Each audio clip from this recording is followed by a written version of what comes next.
సికింద్రాబాద్లోని doctor Narayana college of hotel మేనేజ్మెంట్లో 100% job guarantee 966365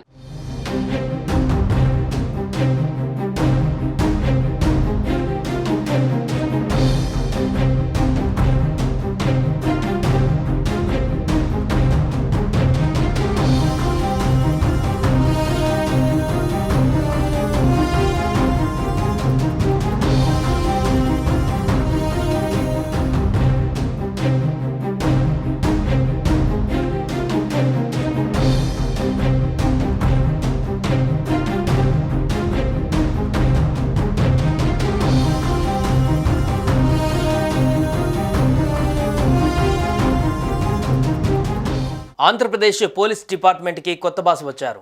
నూతన డీజీపీగా ద్వారకా తిరుమలరావుని నియమిస్తూ ఉత్తర్వులు జారీ చేశారు AP CS Neerab Kumar. 1989 IPS బ్యాచ్కు చెందిన ద్వారకా తిరుమలరావు ప్రస్తుతం ఆర్టీసీ ఎండీగా విధులు నిర్వహిస్తున్నారు. ఆయన్ను చంద్రబాబు ప్రభుత్వం డీజీపీగా నియమించింది. ఏపీలో నూతనంగా ఏర్పడిన కూటమి ప్రభుత్వం పాలనాపరమైన అంశాలపైన ఫోకస్ పెట్టింది. ఇప్పటికే పలువురు ఐఏఎస్లను బదిలీ చేసిన సర్కార్ గంటల వ్యవధిలోనే మరో కీలక నిర్ణయం తీసుకుంది. ఈ మేరకు రాష్ట్రానికి నూతన డీజీపీగా సిహెచ్ ద్వారకా తిరుమలరావు నియమిస్తూ ప్రభుత్వ ప్రధాన కార్యదర్శి నీరబ్ కుమార్ ప్రసాద్ అధికారిక ఉత్తర్వులు జారీ చేశారు. 1989 ఐపీఎస్ బ్యాచ్కు చెందిన ద్వారకా తిరుమలరావు ప్రస్తుతం ఆర్టీసీ ఎండీగా బాధ్యతలను నిర్వహిస్తున్నారు.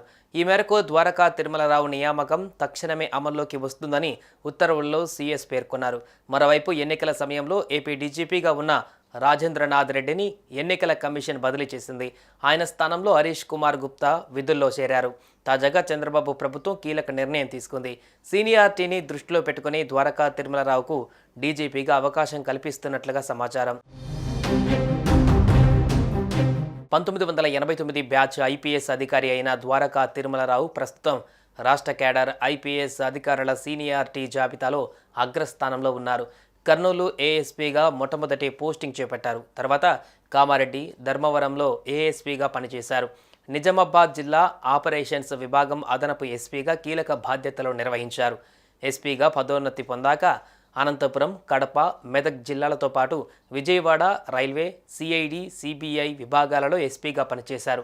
అనంతరం హైదరాబాద్ రేంజ్లతో పాటు ఎస్ఐబిలో డిఐజీగా బాధ్యతలు నిర్వర్తించారు. ఆక్టోపస్, కౌంటర్ ఇంటెలిజెన్స్ సెల్ విభాగాలలో ఐజీగా పనిచేశారు.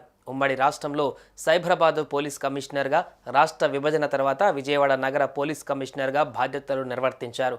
2021 జూన్ నుంచి ఆర్టీసీ ఎండీగా ఉన్నారు. తిరుమలరావుకు నిక్కచ్చిగా వ్యవహరించే సమర్థ అధికారిగా పోలీస్ శాఖలో గుర్తింపు ఉంది. సుమన్ టీవీలో మీ పర్సనల్ అండ్ బిజినెస్ ప్రమోషన్స్ కోసం కింది నెంబర్కి కాంటాక్ట్ చేయండి.